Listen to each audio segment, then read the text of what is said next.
Man, you come straight out of a comic.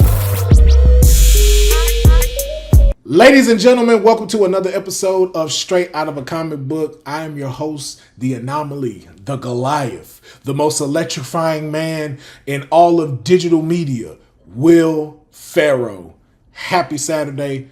Glad y'all are in here for those that are checking out the live. Shout out to I'm Just Cheek over on Twitch for using the emoji, man. That's how I know you're a subscriber, and I appreciate that. But welcome, everybody.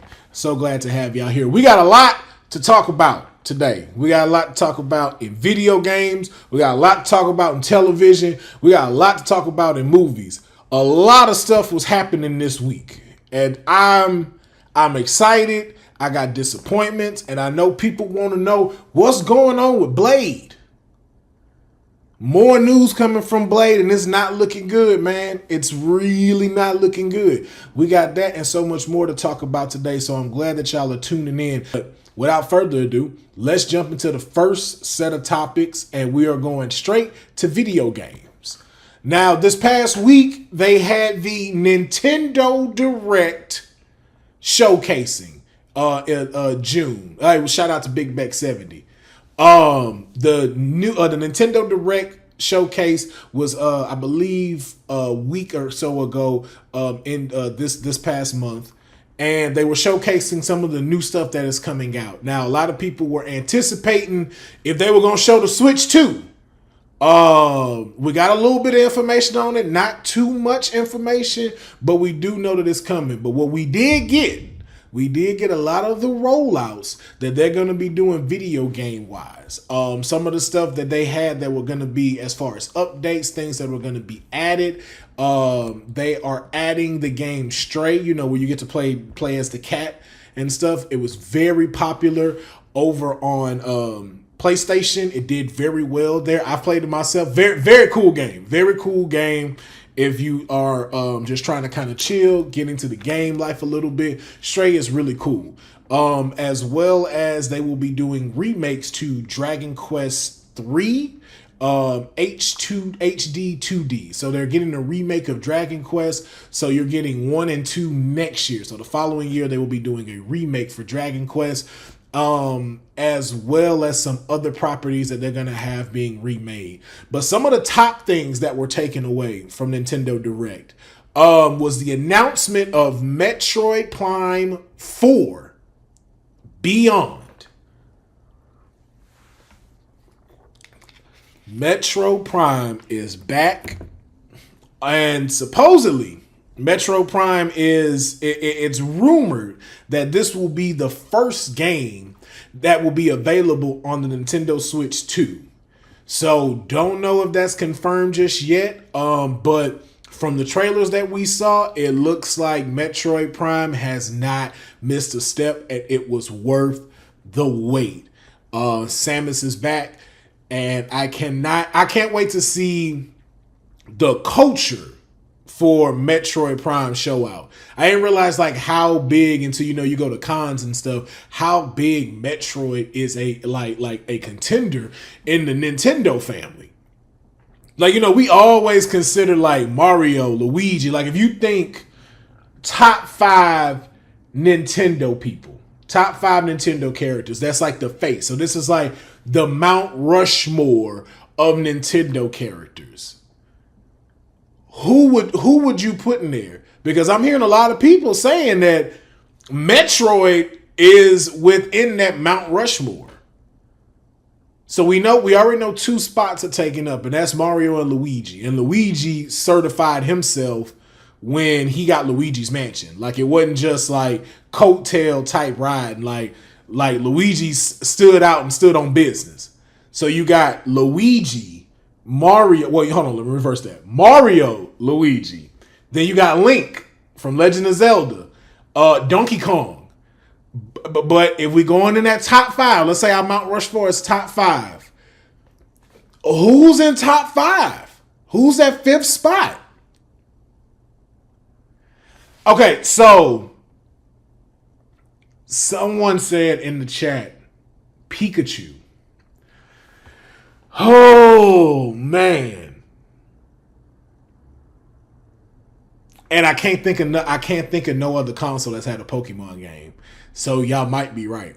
You know what? No, you know what? I got ooh. No, I can't. And you know what? I thought about Star Fox. I can't give it to Star Fox because Star Fox is a key instrument in the Nintendo franchise, but I would not put him in top 5 just because Star Fox was not consistent. Like Star Fox is not consistent when it comes to it. So it is a battle between Pikachu and Prime. And I would say those two battle for number 5 and 6. I think they flip flop, and I think with Prime that goes. I want to get but Pikachu is iconic though. But is he iconic? But it's no. You know what? Here's what I'm gonna say.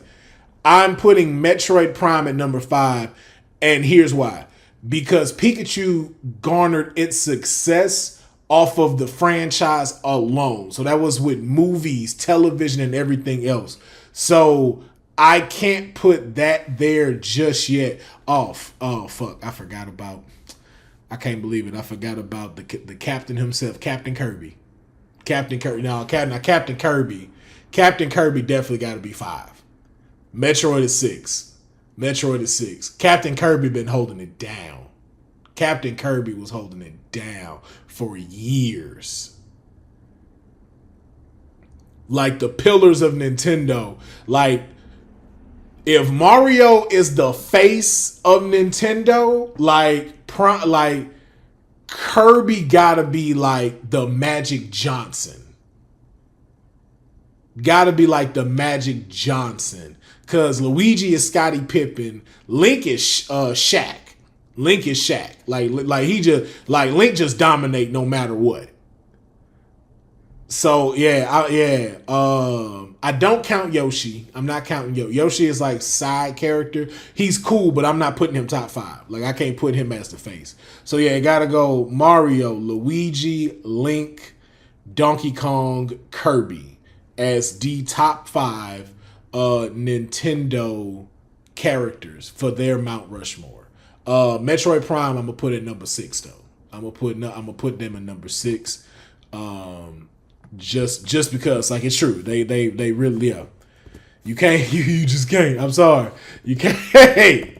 So just to top that out, just so we clear, my Nintendo Mount Rushmore, we're going Mario, Luigi, Link, Donkey Kong, Kirby, and honorable mention, Metroid Prime.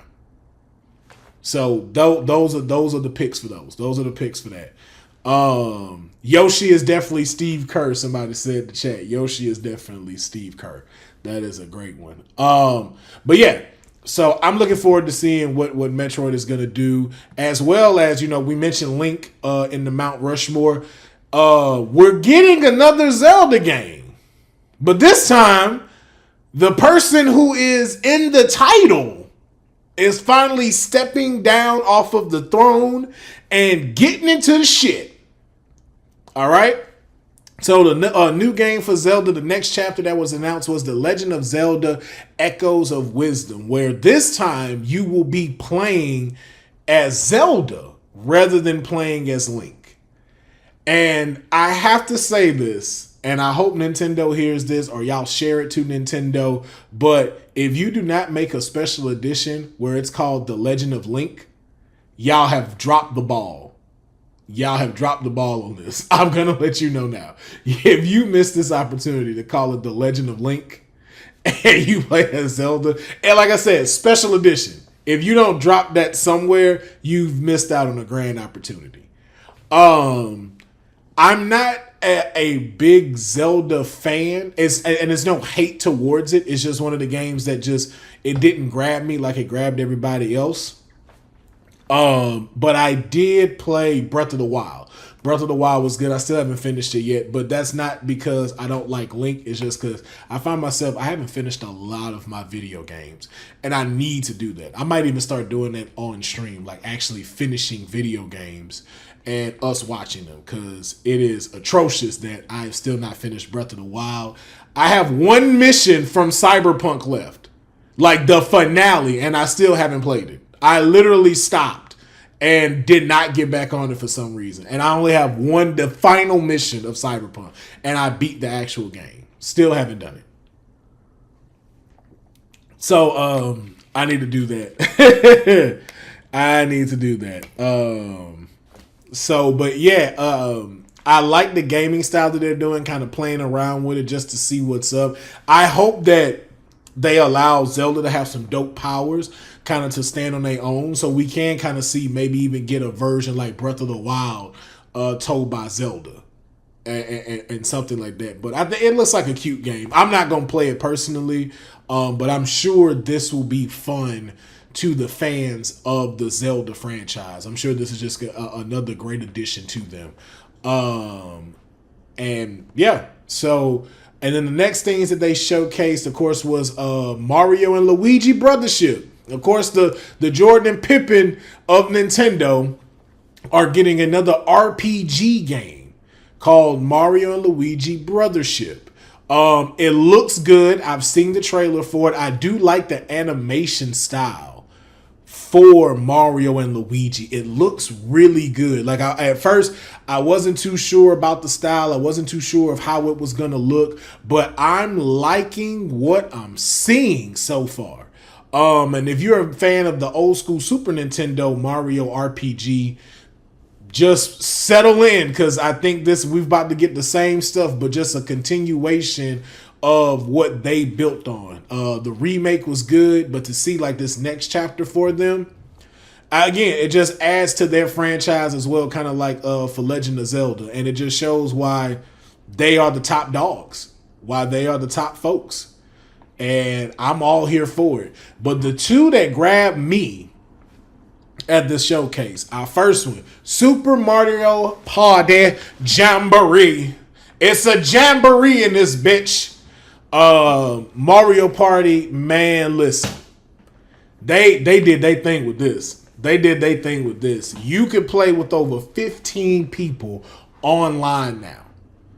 Okay, do you understand the craziness, which is why they called it Jamboree, because we already know, like, Mario Party is a staple for a lot of folks in the Nintendo world and stuff. And I think the limit that they have is 20 people. 20 people at a time can play this game. Online, at your home, on your Switch. Yo, this game finna go up. Like, I promise you, Super Mario Party Jamboree finna be up there with Mario Kart. With Mario Kart and Super Smash Brothers. It's gonna be like the top 3 games that's bought on Nintendo Switch. Smash Bros, Mario Kart, Mario Party Jamboree. I cannot wait for me and my friends to get this, because as you know, we got a Mario Kart, group that we play with. We're gonna have that on Twitch coming soon too, so just look out for that. Going live and playing with a couple of my friends as well. But this is gonna do numbers. This is gonna do numbers. And I do have to say something though about Mario Kart, and I just want this to be known. And this is to anybody that does this. They would not have put the antenna in the game if you're not allowed to use it.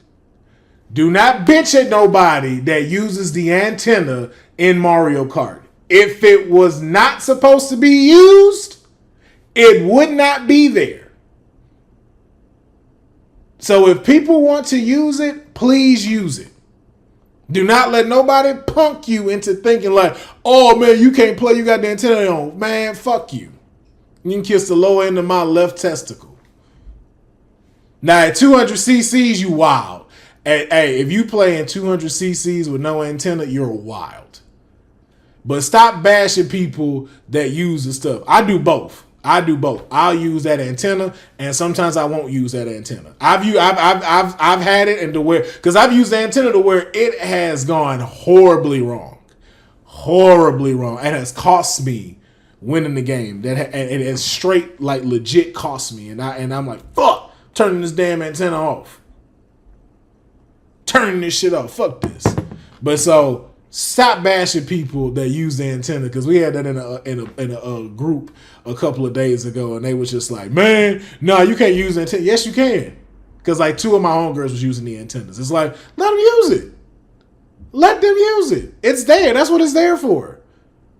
Jeez. Let us play the game the way we want to play it. It is not cheating. Anybody tell you a cheater and you use an antenna, you can tell them, hey man, you can sharpen some pistols and fall on them. All right. But Super Mario Party Jamboree, one of the highlights of the Nintendo Direct. But my final one again, this is my personal pick of what was the highlight from the Nintendo Direct. Not, these were not put into like which one was best, which one was worst. But for me, the highlight myself was Nintendo Switch Sport. Nintendo Switch Sports. Listen, Wii Sports was off the chain, and you can't tell me no different. I don't think no one can give a good enough explanation why you did not like Wii Sports if you tried it. Bowling, tennis, boxing, volleyball, soccer, all of it was fire. All of it was absolute fire. And the fact that it's coming to Switch and the new stuff that they have on it, like the fact that you can now add your controller to your leg and that certifies as a kick for soccer. Yo, Nintendo decided they wasn't playing. They were not playing. Yo, hey, I will say this. So someone in the comment, Big Beck 70 stated that they need a Olympic qualifier Wii Sports edition. They do need a Wii Sports tournament, though. I will definitely agree with that. We need a Wii Sports tournament. And that might be something I cook up. I might have to cook that up. A Switch Sports tournament where they come out, you pick your category, and we will crown first place, second place, third place runners. We need to do that. I can't wait though. I want to try all the sports. I want to do boxing. I want to try tennis and stuff. And it's also a great way for gamers to be active. That's the thing that I really like about it, is that, a lot of gamers sit in a chair all day, streamers as well. Like I look forward to seeing people, streaming, playing Nintendo Switch Sports. But it keeps you active. It gets your heart rate up. Like that's what I liked about Wii Sports. So the fact that we got it on Switch now, it's a good exercise. It is a good exercise. Keep you motivated. So we're gonna get it and play it on my channel, on my Twitch channel. We're gonna definitely play Nintendo Switch and some other stuff as well. So I'm looking forward to it. But all in all, Nintendo Showcase was incredible. It was absolutely incredible. Looking forward to so many things dropping. And I feel like that has been just the push so far for even all the categories in which we're talking about today. Like everybody seems to be stepping it up in their respective industries, like video games. Like we've seen it with PlayStation. We've even seen it with Xbox. Like Xbox, a lot of people are talking a lot of noise about it, but they stepping their game up. I think Xbox is about to come with something really dope that people are not going to expect. Like I saw their showcase out here in LA and it was really good. So I look forward to it, but I say all of that to say not only have it been doing it in video games, but it's also been moving like that when it comes to television. And so that's what we're going to jump into now. We in our television portion. And we talking House of the Dragon.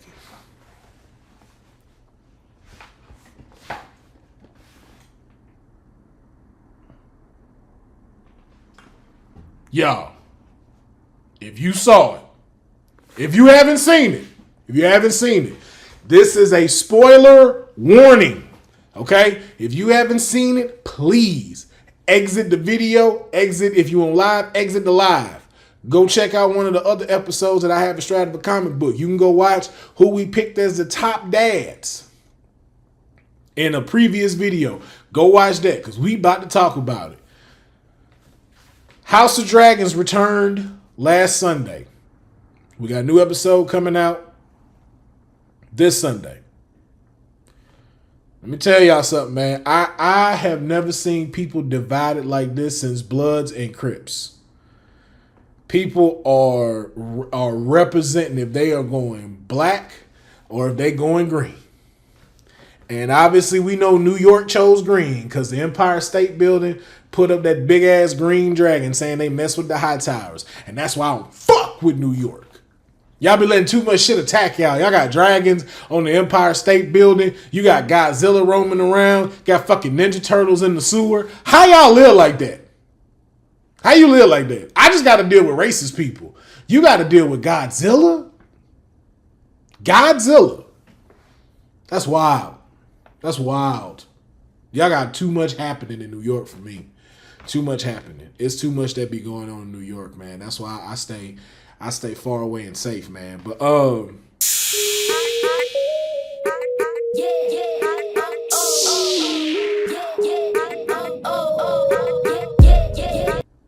House of the Dragon picked up to some people's case a little slow in the beginning, but at the end just left you shell shocked. And one thing we can definitely determine that war is coming. Ain't no, hey, you know what? Can we talk about this? Can we talk about this for a second? I know my son accidentally let his dragon eat your son. Yeah, I get it. That's messed up. That's on us. That's on us. We shouldn't have let that happen. I should have watched my son a little bit more, told him like, hey bro, listen, stay your ass at the house. Stay your ass at the castle, bro. Don't be out there. I don't care what they did to your little eye, bro. We got you you got a blue magical eye. What more do you want? Nah, man. Nah, bro. Princess said, I ain't playing that shit. I ain't playing that. Yo, first of all, when her husband was trying to be like, yo, man, we need to go get these cats. And her advisor from the ship crew was like, yo, you don't understand, bro. Yo, she lost a kid. I lost a kid, but I got to mourn mine. I got to bury them properly. I got to say goodbye to something. Man, when she said that, bro, I felt for the princess. Bro, I felt for her, bro. I felt for Princess Targaryen, bro. That shit, yo, because when they said that, it hit home. And I was like, dang, that's so true. It's just like, I don't know why it touched me the way it did, but it was just like, yo, to hear her say that, it's like, yo, it's true because she don't have nothing to bury. She didn't get to like see her son. She didn't say goodbye to her son. Like her son is digested and was probably shit out across the sea by that dragon. And that's about it. So she didn't even get to touch him, to hold him. And I keep calling her princess, even though I do need to call her queen, because she is technically queen, so my apologies. But Queen Rhaenyra, like, bro, when she was walking that beach and she saw them dragon pieces there. First of all, the way she called her dragon down though was like, yo, everybody back the fuck up. Back the fuck up. But to see them pieces, dog, and when she grabbed that jacket, yo, it was right here for me. It was right here for me. When she grabbed that jacket and was holding it, yo, you could feel her pain. You felt it because it's like, yo, this is all I have left of my son. It don't even matter that she got other sons. The fact of it just being like, yo, my son is gone. My son is gone. That, man, that hard hitting. And then I gotta talk about it. Let's talk about the queen over there in the high towers.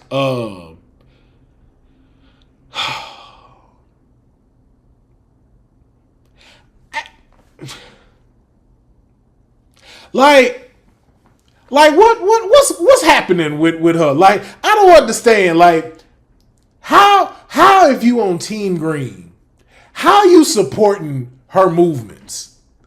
How are you supporting any of their movements? Now, don't get me wrong. Queen Targaryen a little out there for marrying her uncle. I'm like, for me, that's a lot.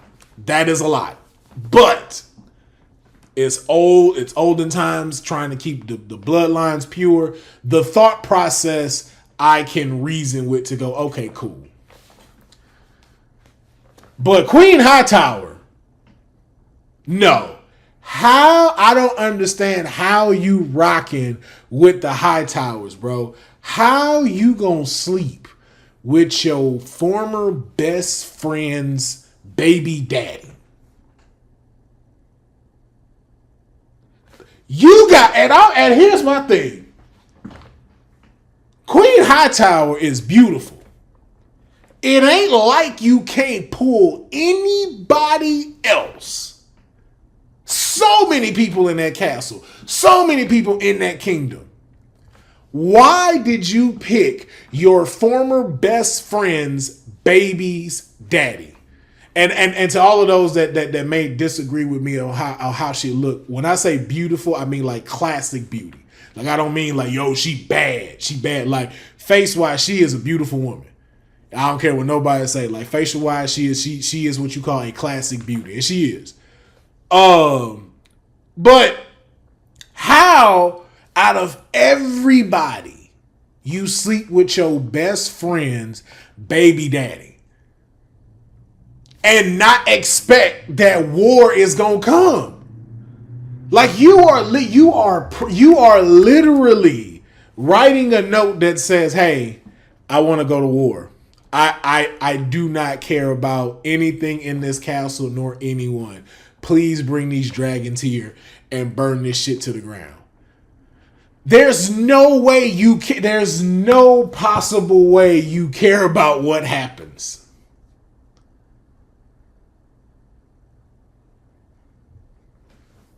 Like, I don't understand how y'all rep for Team Green. I do not understand y'all rep for Team Green. We already got him in there just acting a fool. Her son, her son Aegon. Man, look, don't listen to nobody. Don't listen to nobody. And you know what, too? I wanted to give it to her son, the king. I wanted to give it to King Aegon II. I really did. But the only problem that I have with him when it comes to this is that he does a lot of stuff out of spite for his parents. And he does a lot of stuff out of spite for his family members. Like, it's one of those, I'm a rebellious person, and you can tell, like, you don't respect hierarchy. Like, there's a difference between, like, Prince Daemon and how he acts. Like, there's a whole difference between that. Like, that dude just a savage. But you can understand his concept as towards who he is, which is why he ain't really fit to rule. But King Aegon is just like, bro, like, you show, like when he was sitting at the throne, he was listening to the people.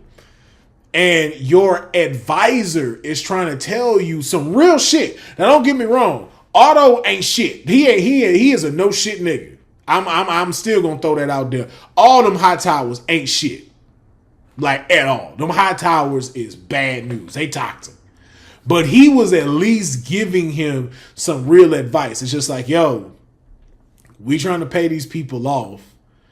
with these livestocks to protect you, to protect your family, to protect everybody, so we can gather forces so these Targaryens don't come over and burn this place to the ground.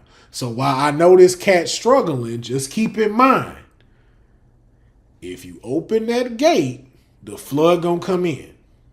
You do it for one, it's gonna spread around the castle, and people gonna think you're gonna do it for everybody. That's some real shit, because a king gotta make some hard ass choices. And you can tell Aegon's choice that he don't want to make is by listening to everybody. Otto told him some real shit and he didn't want to listen to it. And it's like, yo, that's how you gonna fuck up your kingdom. Like, it's cool if you want to please the people, but you also gotta please the court. And if you start not finding a balance with that, you gonna mess around and end up like your kid, and blood and cheese gonna come knocking. But we're going to jump into that in just a second. I do want to point out that we did get our first look at the Starks, which was dope. We got to see the wall. We got to see one of the Queen's sons, one of the Queen Targaryen sons go over there, and we got our first introduction to the Stark clan. And which made a lot of sense as to why that story builds towards Game of Thrones. Especially after having the conversation that he had with Stark over there at the Ice Wall. Which also makes me think that the White Walkers are already there. Because it's something that he stated too. He was kind of like, well, what's out there besides the cold and like the beast and stuff like that, and some of maybe like the natives that live within there is like, yo, nah, you have no idea what the fuck out there. So that leads me to believe the White Walkers already somewhat exist. And I know there was some rumors going around that people were believing that Prince Aemon, the one with the missing eye, that he was potentially the Frost King. I may be saying his name wrong. The Frost King. They were saying that might be him, but I feel like he's already there, and that's told from like a story like even longer than before House of the Dragon. Like, I think he's been there for a while and may have even been the cause of why the cold came. So I don't think it's Aemon that is the Frost King, but it is a cool theory. But I think people just kind of like seeing the eye and stuff like that. And then that's why they kind of like associate him with that. But it was real cool to see these lineages be introduced, especially so early here. And this taking place 100 years before Game of Thrones. So it was cool to really see that. But that last part, man, look, listen. Usually I don't do this, but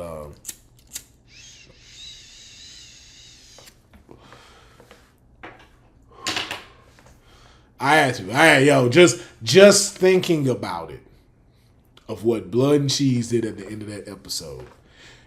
You forget how real this can get when you watch House of the Dragon. You tend to like go like, okay, it's a TV show, and you kind of see what's coming. But you, in that moment, when Blood and Cheese got to that castle and got inside the other queen's room, the one, what it is, Aegon's, Queen Helena. When they got into Queen Helena's room and had her held hostage, and I was like, oh, yo, this shit real. Because watching them infiltrate the castle felt like you was getting infiltrated a little bit. Now, again, I don't fuck with Team Green like that. But that feeling of being somewhere and that thought process you kind of have. You ever been like in a house that's a little big, like maybe 5 bedrooms or something like that? Ain't even necessarily even got to be 5. It can probably be less than that, like 3. But just like when you in a place, you ever get the thought that somebody else might be here? Or there's someone lurking within here? Like, it's like, yo, man, I don't like the fact that this door closed in the room upstairs, because what if somebody in there? And it's like, yo, why the fuck would somebody be in here? But it's like, but what if somebody is? everyone has that feeling. Even if you don't, harp on it, or even if you don't play on it, you still have that feeling. And that's the feeling I felt when they were infiltrating the castle. It's like, yo, anybody can really walk up in this bitch. And they did. And they got to your room. And not only did they get to her room, they made her make a choice. And what's crazy about it is she called that shit in the beginning of the episode. That woman called that. She tried to tell her husband, like, yo, I'm scared. And she mentioned the fucking rats. Because one of them dudes in Blood and Cheese is a rat catcher. And she kept mentioning that whole episode. I kept looking for rats. But it was like, yo, I really didn't see any rats like that till we started getting towards the end and we saw the traps and the dude walk off. And I'm like, okay. But I never associated with it. But it's like, yo, it's a big ass thing. Like, of course, they don't have areas where there's rats and stuff and infestations and shit. Like, it's old times. But she called that and told that man that. And he didn't do nothing. And that's the reason why the king is going to really mess up. And I think he's going to wind up getting killed. I think he's going to wind up getting killed, or he's going to wind up killing himself. Kind of like Lannister kid did when he walked out the window and just exit life.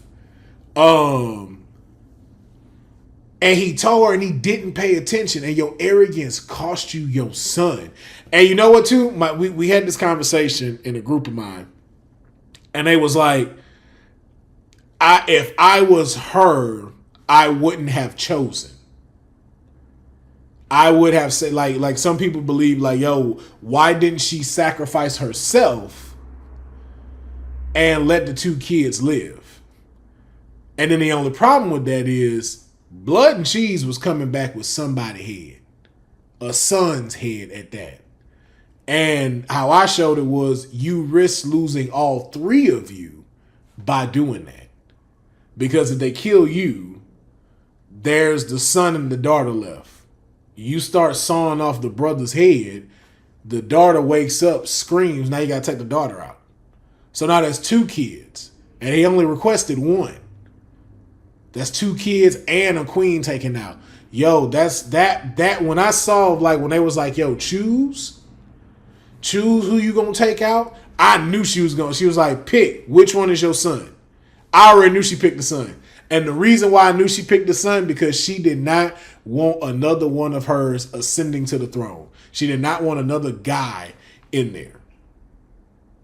That's why when the rat catcher looked at her, he was like, nah, she's telling the truth. She telling the truth. And she walked out, and all you hear is the sawing sound.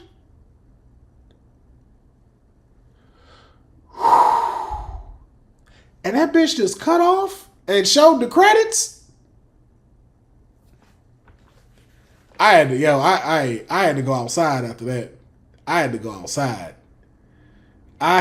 outside because when she was walking and I heard the sound, this was my exact reaction. I was like,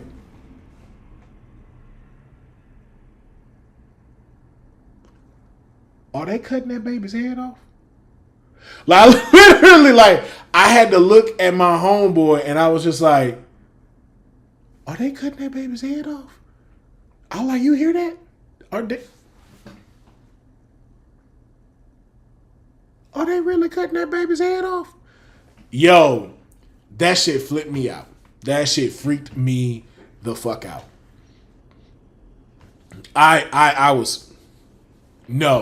Man, and you know what's crazy and how crazy the world is today? Let me talk to y'all for a second. Now, I heard a lot of people talking about how they were disappointed in the first episode and how, if you read the books, Blood and Cheese do a lot worse than that. Like, do a lot worse, actually. And they toned it down a lot. And then also, too, though, in this next episode, they also, again, remember, they also have to escape. I don't know how they're gonna play that, but there's a part in the book where, like, they have to get out the castle and they don't wind up getting out, and that's what truly sparks the war. between both Targaryen parties. Here's my thing. This is how you know, from the people who were bitching and complaining about like it being downsized and disappointing. This is just a testament of how we need a reset in today's society. Because how hearing the sounds of someone getting their head cut off and you know that it's a child happening, how that does not shake you in your bones and you're like, we want more, says a lot about you. And I mean a whole lot about you. Because that's wild. That's so wild. That y'all said that people are really saying like they were disappointed in Blood and Cheese. That it was toned down. I'm like, what did you want? Like, what do you want to see? Like, yo, like, let this show have some decorum at least. So that's just wild, bro. Like, that's why I say we need a reset. People need to go touch some grass. People need to sit down. Like, you need to do something, man. Go outside, get some sun, because if to you that wasn't enough, I don't know what to tell you. Because that had me shook. That had me so shook. So, I don't know what really comes next in this in the episode that's coming out, but we do know that the episode, I believe, is 69 minutes long for this next episode that comes out. So we're gonna see what happens with the ramifications of Blood and Cheese cutting off that baby's head. Queen Hightower getting exposed by Queen Helena. Fucking Sir Kristen Cole. Kristen Cole ain't shit, but I knew that when I saw his hairstyle. I knew he wasn't gonna be I knew he was a no shit nigga. I knew it. I knew he wasn't nothing. I knew it from the second I saw him. This motherfucker ain't shit, and he proving it. He proving it. First part in the whole episode, he eating box. Like, bruh, why? Why though? Why? But I ain't gonna lie, bro. He got some good quality under his belt. Hey. You done drop rope on 2 queens? Well, there you have it then, young man. So, but speaking of which, and another thing of people, claiming to be disappointed, The Boys season 4 is out. 4 episodes in. We halfway through the season, I believe, because it's only 8. A lot of critics been hating. For some reason, because the first episode didn't top a small miniature man running through a dick and then blowing the motherfucker up. Apparently, a 4 is very slept on. 4 is very lower than what 3 was. It's like, sometimes I just wonder, are we watching the same thing? Like, we watching the same show, right? We watching this. I could have sworn we watching the same show. Now, don't get me wrong. Why would you want to top that? And then 2, it's like, as a showrunner, as a person that writes a show, as a person that makes a show, it's not about topping your next season, but it's about being consistent. It's about you going, season 1 was dope, season 2 was dope, season 3 was fucking fire, season 4 fucking great. It's not about topping it. It's not about topping your next season, but it's about making sure it has a good consistency to it. And The Boys ain't disappointed in that. Like, I was really curious as to how they were going to pivot in the show with everything going on. And I think they've done a great job. I think we've crossed kind of a threshold as to the reality of our life, our real life, blending into the story. Like, they've normally like put it in. Sometimes they make it very obvious what it is. But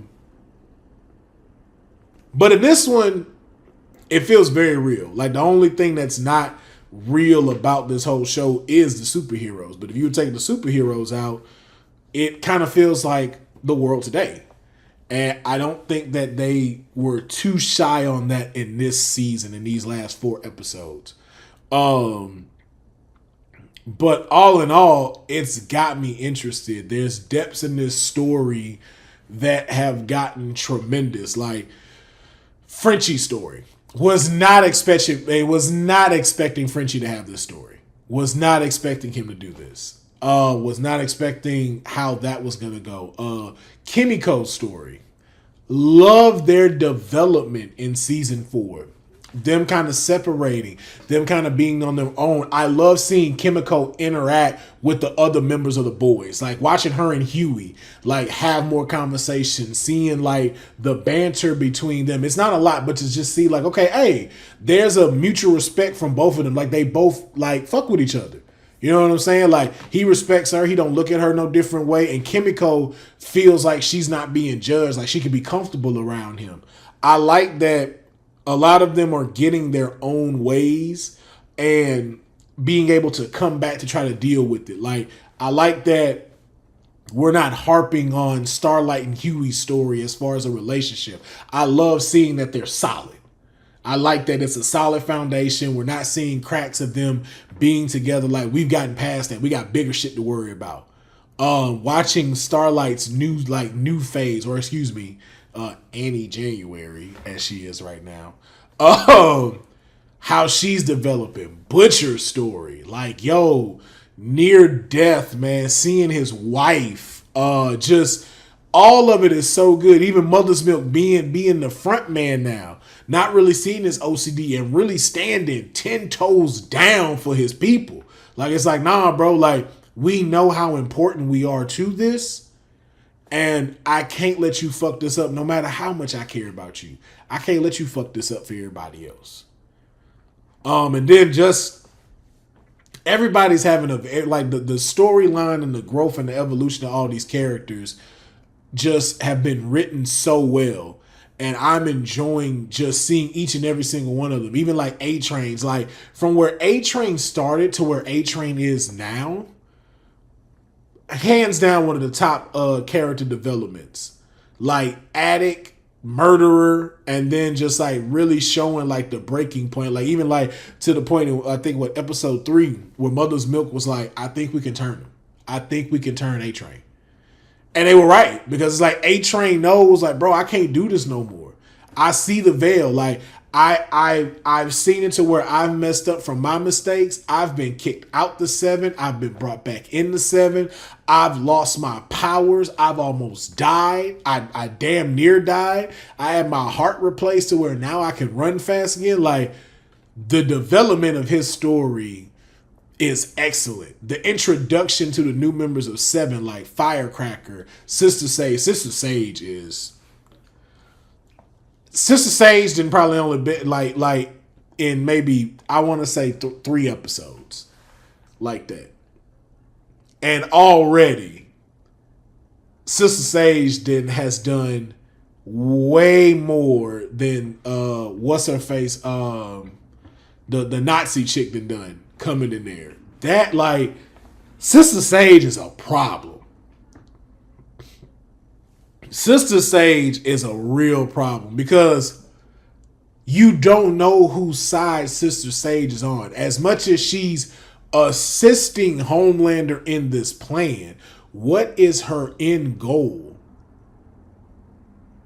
Because it doesn't seem like it's going to be Homelander being the dominant person or like superheroes being the dominant species. Like, I don't get that feeling from her. So I'm very curious as to like, yo, what is this lady's real game plan when it comes to this? Because when she told Deep to lobotomize her so she can stop thinking. I'm like, yo, if you doing that to yourself, because I'm sure she's done that by herself too. I'm sure she has lobotomized herself before.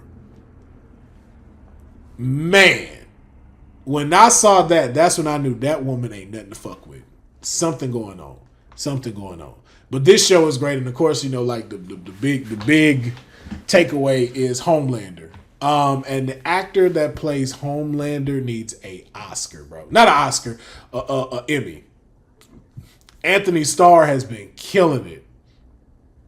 He has been killing it as Homelander. Man, have you seen this last episode when he went back home?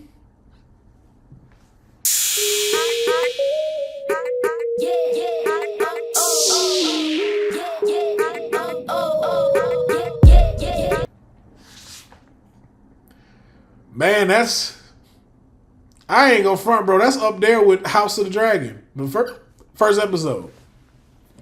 That's up there. That's up there with them. Bro, when he lays it off that dude dick, I was like, Homelander, you childish. You're childish. You are childish as fuck. The dude with the heat even was far, because I was like, I get it. When the other doctor came in though, when what's her face, when that doctor came in and just wasn't scared of him at all, didn't say anything, just was kind of like, yo, let me talk to you for a second. That's when you knew Homelander was a monster. That's when you truly knew, like, yo, Homelander needs to be stopped. This ain't even about what you can compare him to in real life or nothing like that, but you can tell this person needs to be stopped because he's unstable. And the reason why you're unstable, because y'all took the one thing that he needed and you manipulated it and turned it into a weapon. He thinks being human is weak, which would actually make him more stronger if he actually knew how to accept love. But the fact that everybody used him, I'm not. Listen, in the chat, he did it. I ain't pausing nothing. He did it, not me. That's exactly what he did. And he didn't pause at all.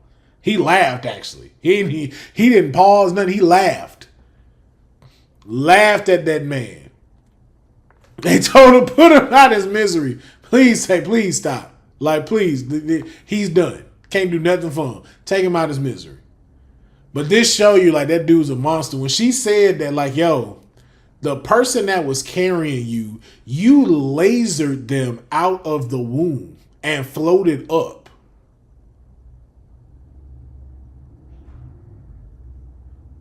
That's wild. That's so wild. When I found that, when she said that, that's what I knew all about Homelander. I'm like, bro, nothing, like, you have to go because nothing is ever going to satisfy you. There's this black hole within you that is never going to be satisfied. No one can fill it. Nothing you do can fill that void. And Homelander would be the type of person that, this is the person that Lex Luthor would fear right here. Like this, the energy Lex Luthor be giving Superman, this is who he need to get at to. We need a Lex Luthor here in the boys because that's what the energy you need for this guy. Because I can see Homelander killing everybody on Earth except Supes and he still be miserable. It's still not enough. Then he will try to make other people. It's still not enough. It's not going to be enough. Then he destroys everyone. It's still not enough. It's never going to be enough for him. There is a black hole in that man's chest and Butcher need to take him out. He needs to die. Like his mental is completely gone. There's no saving it. And that's what we learned with the boys. So I don't know how these last 4 episodes are going to end. We also know that season 5 will be the final season for the boys. We know we're getting some spinoffs and stuff like that. You know, like the Boys Mexico, Gen V is still going to be happening. But we know the boys itself has one more season after this. And they are riding off into the sunset. So we shall see what happens next. But moving forward to more comic book news, the trailer for the Penguin series dropped. I mean, I don't have to say too much on this. Like, it looks great. It looks great. Will Pharaoh is back as the Penguin. The Penguin looks extraordinary. It makes it looks like a coming of age Scarface type thing. Scarface mafia type. His ascension as one of the leading rogues in Batman, and it just didn't disappoint. Like, if you like the Batman film by Matt Reeves, this story for this TV show is on that same keel. And I believe they were saying we even might see the next character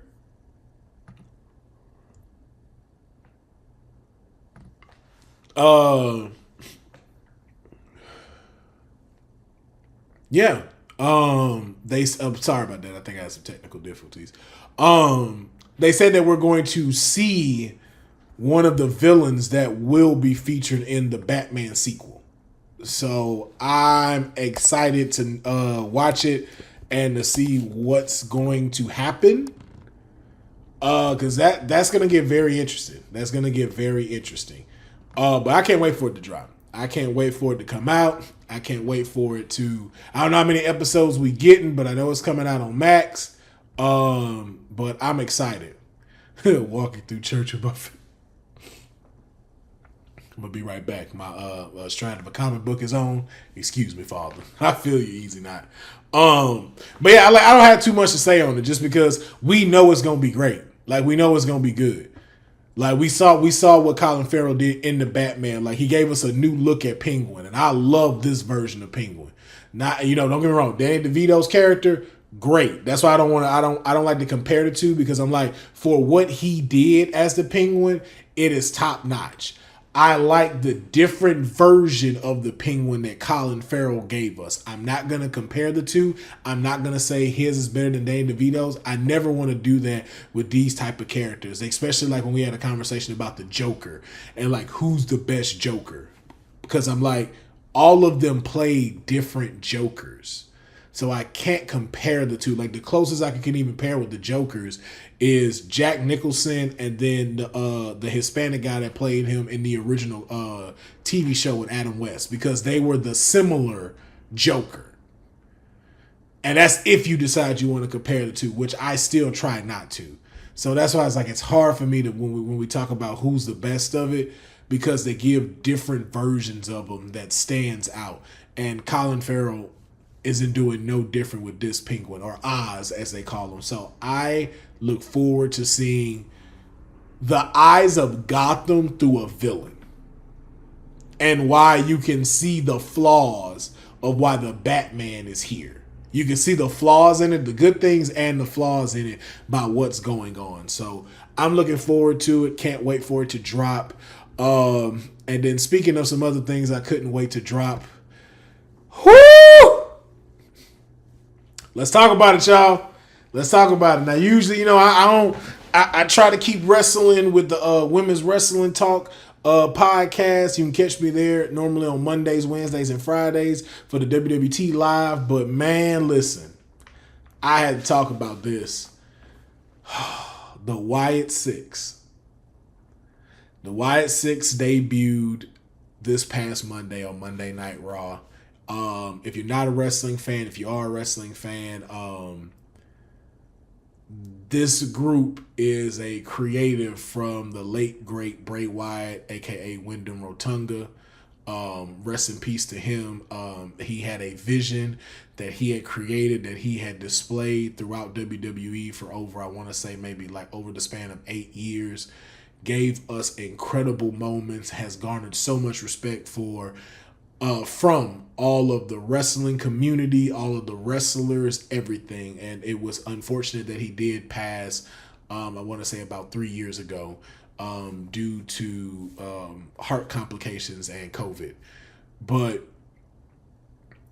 his brother, his brother Taylor, also known as Bo Dallas, played one of his newer characters, Uncle Howdy, when Bray returned. And so with his passing, his brother has picked up the mantle and is carrying on with the concept of the Wyatts. And they did not miss a beat this past Monday.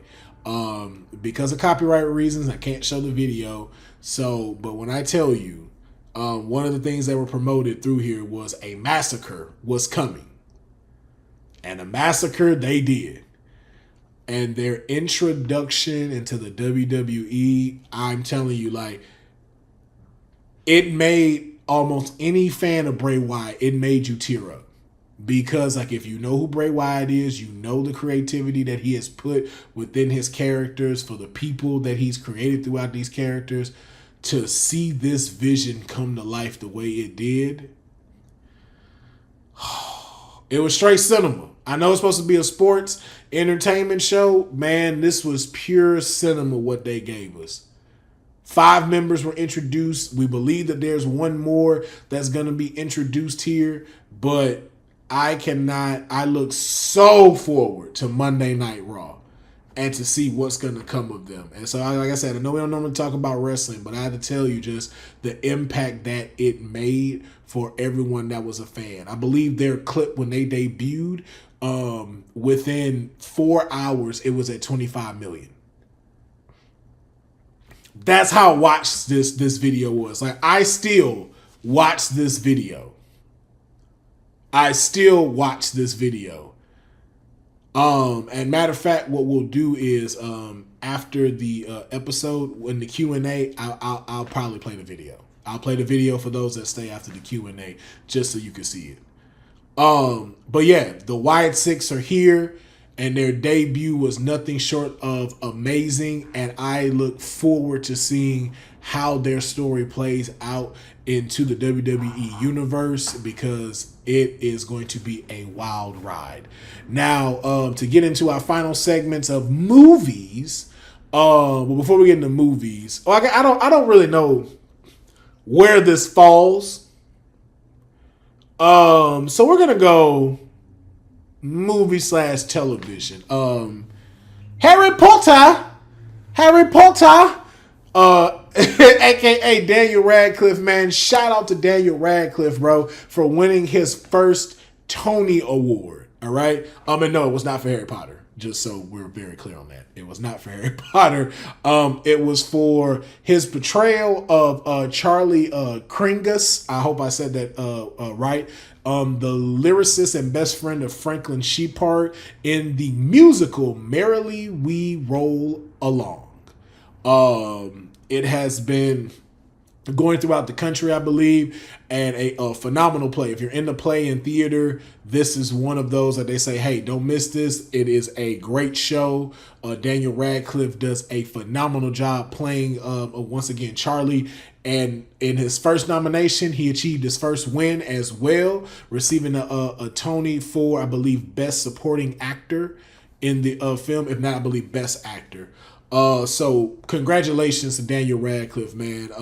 Just showing you that he's not a one-trick pony with Harry Potter, and he really isn't. He's done a lot of other films and TV spots just to show you, man, I got versatility. I can do a lot, and he's not stopping with it. And then also, too, a special extra congratulations to him, because not only did he win a Tony Award, but he also won another consolation prize, won another great reward, which is the title of Father. He also this past weekend welcomed in his new son along with his longtime girlfriend. I believe her name is Erin Dark. They had him in April 2023. So he got to celebrate his first Father's Day as a dad. So congratulations to Daniel Radcliffe. Just phenomenal news, in my opinion. So, moving forward to some other people that ain't one-trick ponies, it has been announced that Tom Holland will be returning as Nathan Drake, as they are in development for a Uncharted sequel. It was announced, I believe, this week. Not a lot of information has been given, but we know he is returning, as well as Mark Wahlberg as Sully, and the rest of the cast has yet to been disclosed. Now, I'm excited for it. Don't get me wrong. I liked the first Uncharted movie. I thought it was great. But my only thing with this, man, and I have to be honest, Mark Wahlberg should have been Nathan Drake. Mark Wahlberg should be starring in this film, and you should have gotten an older Sully to play along with Mark Wahlberg. Like, I don't, not to say I don't get it. I understand because,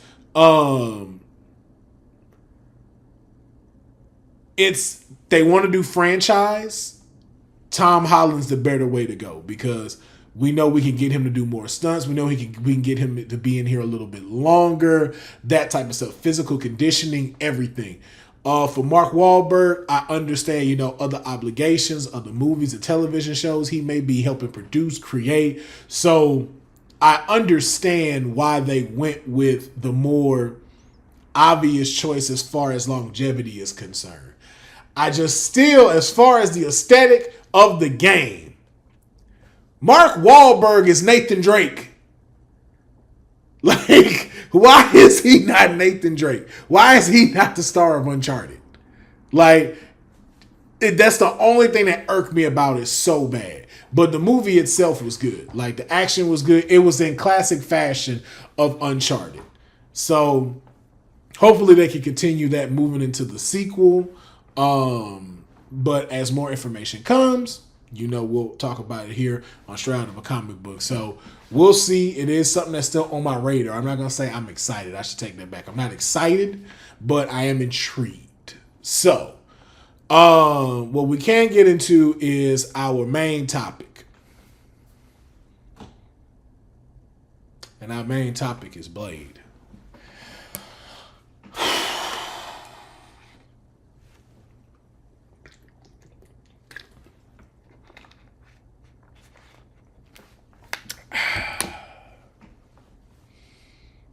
So, let's jump into the first latest news. We have had another actor who has backed out of Blade, and that is actor Delroy Lindo.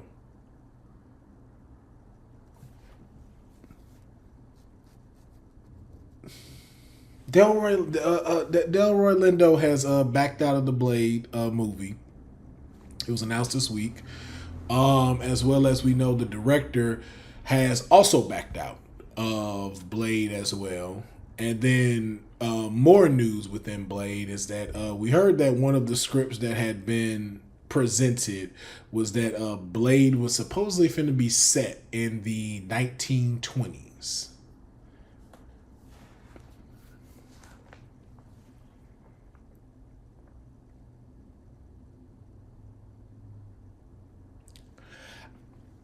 I just want to know, like, is it a complicated story? Like, is it like for some reason is Blade just like hard for the writers to grasp? Like, I'm so confused at why this movie is having so many problems, which is why you should just cancel the whole thing at this point. Cancel this whole shit. Because what was Blade gonna do in the 1920s? Did they even wear leather in the 1920s? What?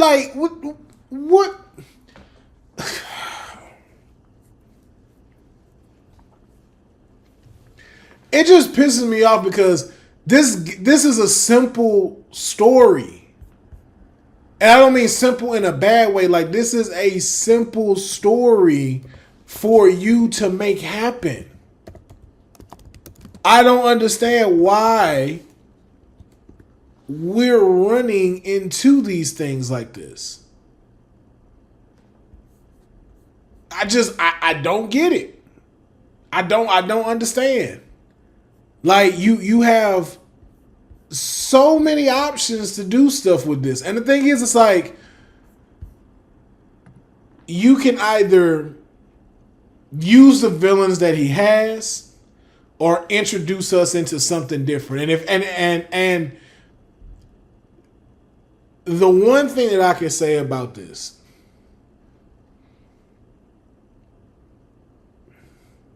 the biggest thing that I can say about this is the one that you could use is complicated, and that I get. Like one of his biggest villains is Morbius, and we know Sony owns the right to Morbius, and we know that they put out Morbius, and we know Morbius didn't go too well, but I wouldn't have and the thing was, I feel like they did drop the ball on that because Morbius should have never been a movie.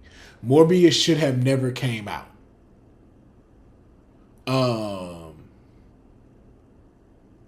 Oh wow, dang, Bray died last August. Wow. It felt like so long ago. It hasn't even been a year. Yo, that's how much I've just talking about the Y6. That's how much I've tried to put that behind my head. Like, it felt like during the pandemic. I don't know why. And I feel like the pandemic just happened so long ago. Like, yo, that really did just happen. You are right. That really just happened. It felt like 3 years ago. Jeez.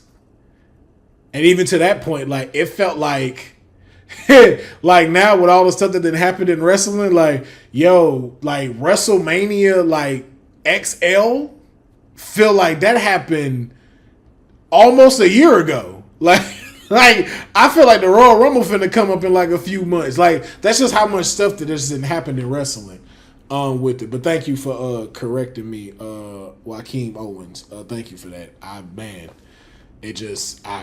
wanted to put it in like it didn't happen. Now I'm in my feelings again because it really did happen in August. Fuck. But anyway, back to Blade though. I understand that you can't use Morbius. Although this is where you should have introduced Morbius.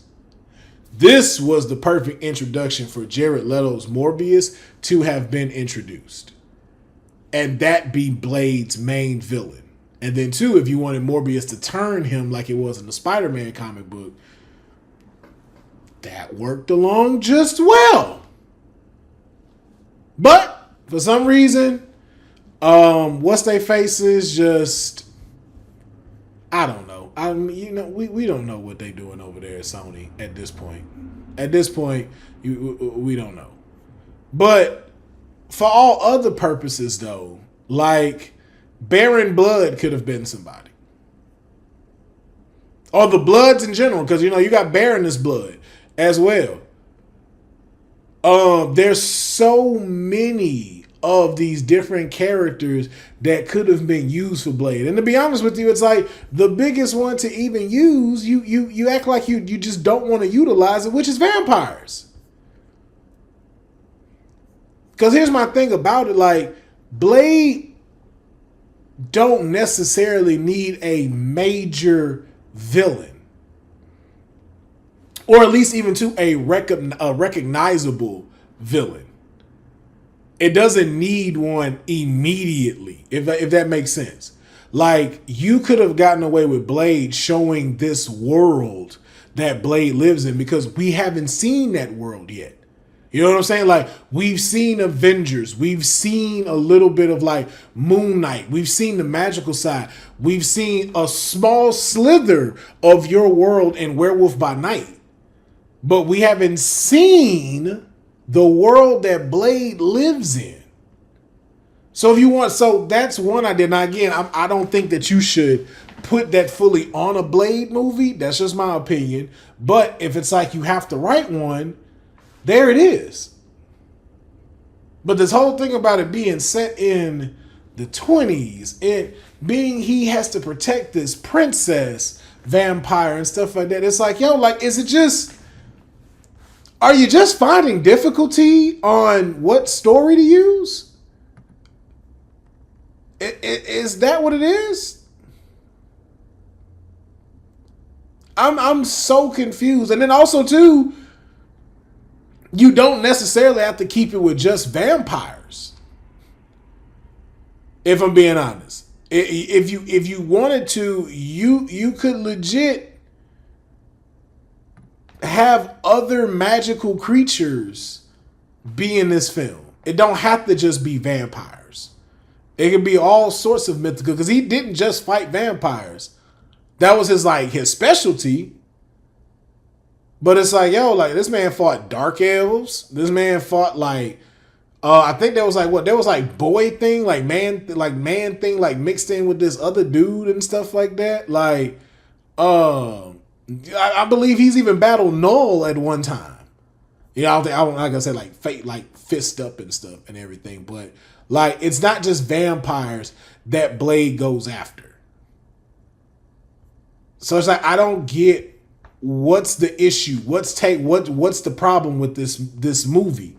Like, what's stopping y'all? What are y'all saying? Like, no, this isn't right. Send it back. No, we don't like this. Send it back. No, we're not fucking with this. Send it back. Like, what is going on? Like, I don't get it.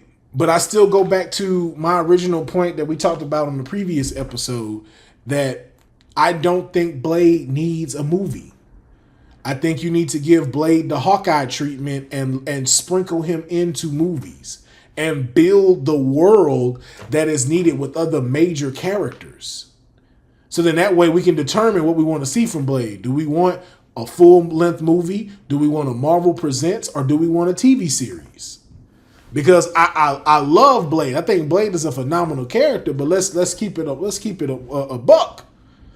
Blade ain't the A-list characters. He ain't. He's second tier. He's not a top tier character.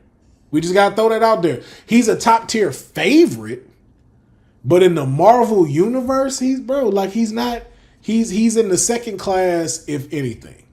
And even too, some folks might even argue with that, because you got a long list of people that can end up in the second tier. So it's not necessary that he needs a movie fully, if you get what I'm saying. Like, I would feel more comfortable with a TV show, so you give us more time for us to adjust to that world too. So I don't know what they're doing. I don't know what's happening with it, but something got to change, man. Something got to change, and I think the change should be just cancel Blade. Just cancel it. Like, cancel it and say, hey, we're going to put you in the bigger grand picture, and we're going to come back to you in phase 6. We'll see where you at after the multi-saga, and then we'll trickle that in. But for now, it's just not looking good. It's just not looking good. And I stand on that. I think you should just cancel the whole project rather than giving us some crap, because the last thing Marvel Studios needs, it can't take no more bombs right now. You need some back-to-back hitters. Deadpool and Wolverine is gonna give you a hit. Agatha is gonna give you a hit. I don't care what nobody say. Agatha gonna be fire. But you need some consistent hits these next 2 to 3 years. And with all the stuff we hearing about Blade, it's not sounding good. It's not sounding good. I say cancel that joint and find the best way to put him in there, in the MCU. Because if not, you're gonna give us a bad taste of Blade, and that's gonna backfire on you real bad. And that's what you don't want. You don't want that. So we're gonna see. We're gonna see what's gonna happen. But that is going to be it for today's episode of Straight Outta a Comic Book. Follow all of our socials. So it's Straight Outta a Comic Book, just like you see it red right here. Straight Outta a Comic Book at Twitch, YouTube, Facebook, Instagram, Twitter, and TikTok. All of those are there. You'll see the pop-ups come at the end as well. Make sure you follow. Hit the like button on the YouTube video. Subscribe to the channels. Follow the social medias, man. Just keep making sure we keep this thing growing. Shout out to everybody that came in here today. And yeah, we will catch you next time. I've been your host, Will Pharaoh. Peace. Yeah.